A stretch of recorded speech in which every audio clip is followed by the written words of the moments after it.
that, they say that Filipino moms are manipulative or overprotective and over opinionated. So we are going to talk about that. And second is, how am I going to raise my biracial or Filipino American son? Am I going to raise him the same way how I raise, or am I going to be a typical Filipino mom that, like people think that over opinionated or manipulative or overprotective?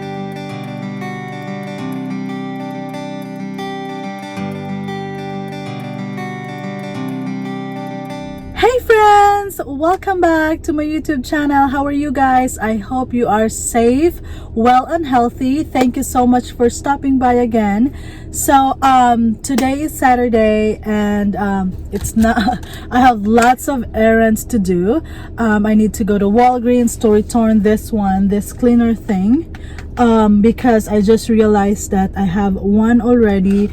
It's a different brand and I like it much better than this one. This is like a flooring that you can like just put a cleaner in here and you can just mop your floor. So yeah, also I'm going to the bank and then I'm going to my eye doctor. So yeah, I have lots of errands to do today. Okay, in this video, as you read in the title below, we are going to talk about two things. First is, like the notion or the norm about Filipino moms that, they say that Filipino moms are manipulative or overprotective and over opinionated. So we are going to talk about that. And second is, how am I going to raise my biracial or Filipino American son? Am I going to raise him the same way how I raise, or am I going to be a typical Filipino mom that, like people think that over opinionated or manipulative or overprotective? So we are going to talk all about that things. Okay, so I'm going to talk about that. Here I have my glasses on because, as you know, I can't see. And then I'm going to Walgreens first to return this, and I'm going to the bank. When I'm gonna go to the bank after, I'm going to talk all of that topics, okay, in the parking lot. Okay, I'll see you there.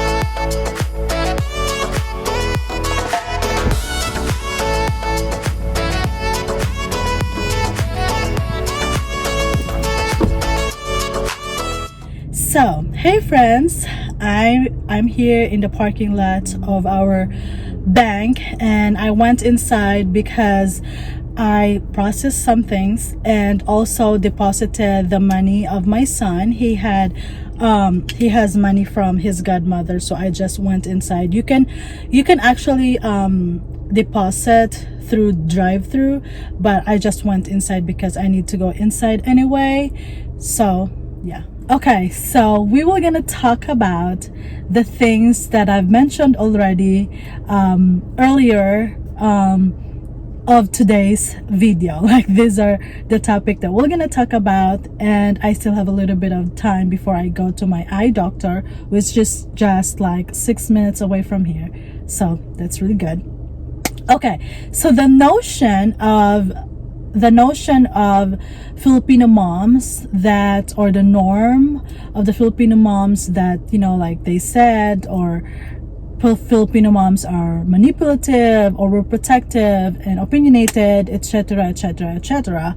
I think, like, how I grew up, how I was raised, in my generation, it's partly, I will not gonna generalize all the Filipino moms, but most of Filipino moms like that's true. I mean, I think not just for Filipinos, I think in Asian people in general, or Asian moms or dads or parents, that's just our trait, that we basically just like be overprotective of our kids. And like, for example, this is like the most popular overprotective issue or manipulative issue for Asian parents is deciding or choosing the college course of your kids, like the course that they will gonna take up for college. And some Asians or Filipinos, we wanted our kids to be in medical field because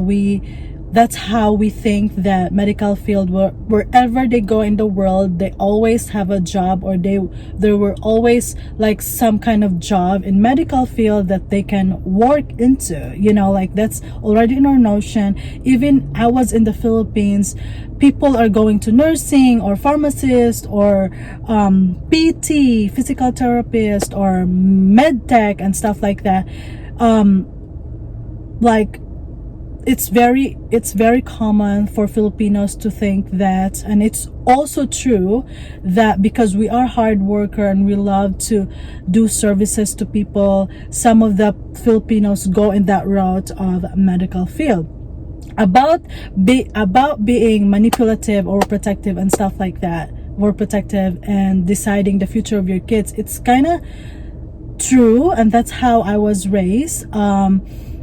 Like not to say or not to do what I want to do. Like it's my parents who, or my family who really, it's my parents who really like told us what to do, what course to get and stuff like that.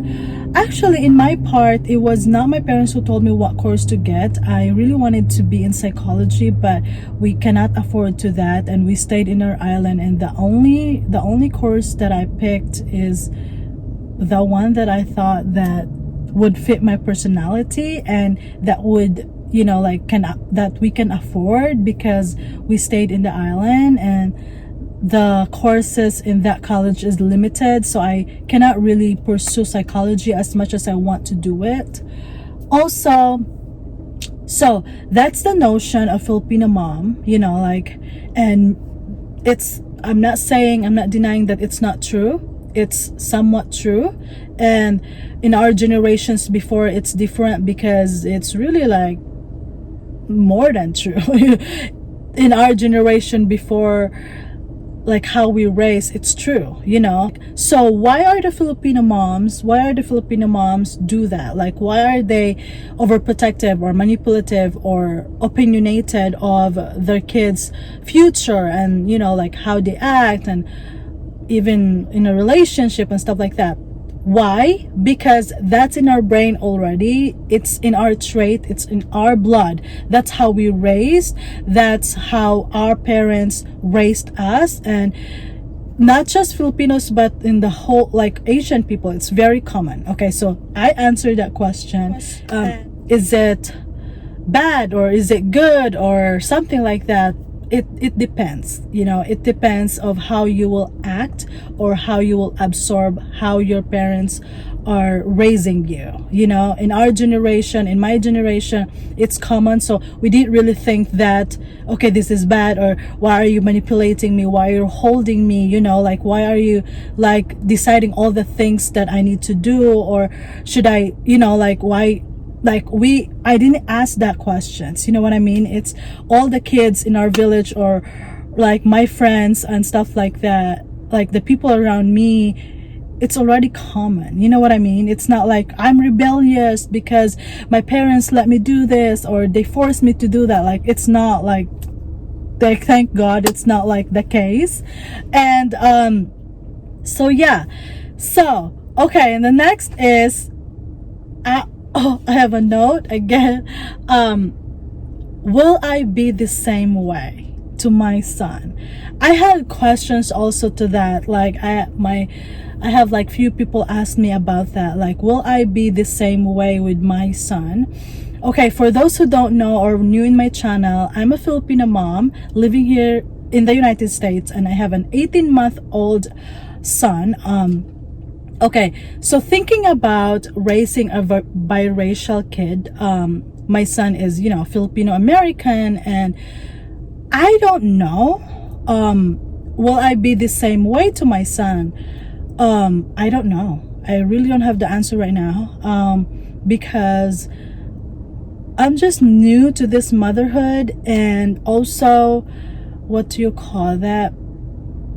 I just learn day by day and go with the flow, you know.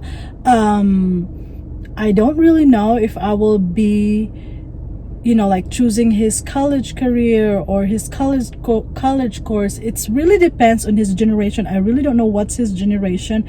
If I will be this typical Filipino mom that telling him what to do, telling him what course to get in college or which girlfriend to pursue on and stuff like that, like a normal Filipino mom, I don't know if I'm gonna do that. I need to, like, my husband and I need to talk about that. And you know, like, I also, as much as I want to, you know, like, be the Filipino mom, I also don't want to hurt my son or like manipulate him or something like that. I don't know that word, but yeah, I know that I will be a Filipino mom at heart, but I think I will just gonna mix the trait of also respecting my husband as an American, that he has also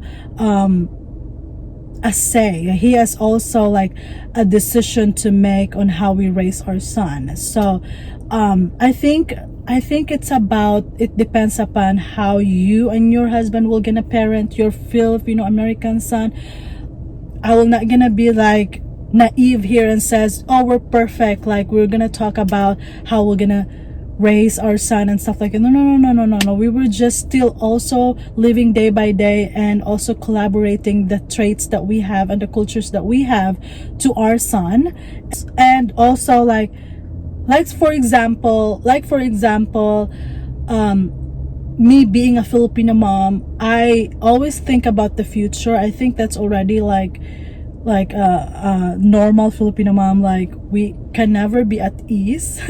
We can never be at ease. And like, I don't know, like, as Filipino moms, we always think about like the future, and we are always advanced, or maybe it's just me, or maybe I'm just weird, but yeah, like for example, since my son is a newborn, he has a college investment already, and because I always think about advanced thinking, and I always think about the future. So even before, when I had my baby shower, all the money that I get, like baby shower, birthdays of my son, and other special occasions, we never like use his money. We save my son's money in his bank account and save it to his college investment. That investment is free of tax, so it's really good, and the interest is high, so that's good. So that's the only, for now, that's the only Filipino motherhood that's in my mind and in my heart that I'm doing to secure my son's college fund. Because as mentioned before, Filipinos are really wanting their kids to graduate in college. Like, I think that's one of the focus of Filipino moms, for their kids to graduate in college and have a career and be successful in life. I think that's, you know, like one of the mindset of Filipino moms, that okay, my son or my kids needs to graduate in college and stuff like that. And some Filipino kids, maybe it's a little bit, you know, pressuring, because us, we are really pressuring in a good way. But that's just, for us moms, the best investment or the best air that we can give to our kids is education. Because education, people cannot take that out in you, you know, like we cannot give assets like properties, estate and stuff like that for our kids, because maybe we'll not be, you know, like rich and famous. But the only thing that the investment or an heir or inheritance that we can give to our kids is education. That's it. So yeah, I hope that I got to really explain the today's content, and really I hope that I made sense of all the things that I've said. So yeah, for now, the only thing that I manipulate as a Filipino mom is my son's college fund and investment, because that's just me. I just want to be overprotective of his education and his future, and I am so thankful that my husband supports that, because obviously it's an investment that it withdraws in our bank account monthly, and he's the only one that, you know, provides, because he's the only one that works now. Okay, so I hope that makes sense, that it will just, if you are planning also to have college funds or investments or bank accounts for your kids as well, you can check your bank, or you can check on your state of what are the good college investment for your kids, because I've searched that one. Like, before I go, if you know me, before I go into a venture, or before we go to a venture, I always just search and watch YouTubes and stuff like that, and how to do, like, what are really the best investments, because there are a lot, you know, there are a lot of investment that you can venture, but you know, like for me, it's, you need to pick the best one, okay, and that you can get a good, like, investment in return. So yeah, I think that's also my tip for Filipino moms, that we need to secure the college future, or just the future of our kids, you know, because there's lots of uncertainties in the world, you know, like how we experience COVID and stuff like that. And also here in America, college are very expensive, like, you know, like, especially if you're going to a university, even community college, they're expensive too. I mean, for me, it's expensive. So I don't know about you if it's expensive. You know, we're not rich, you know, we are just in normal people. That's why we are saving. And yeah, that's it. And I really hope that you learned something from me, or you learned something from this video. I am going now to my appointment, and please comment down below of all the things that you want me to do or you want me to share. I would gladly do it for you. I am, the same as you, I am learning motherhood day by day.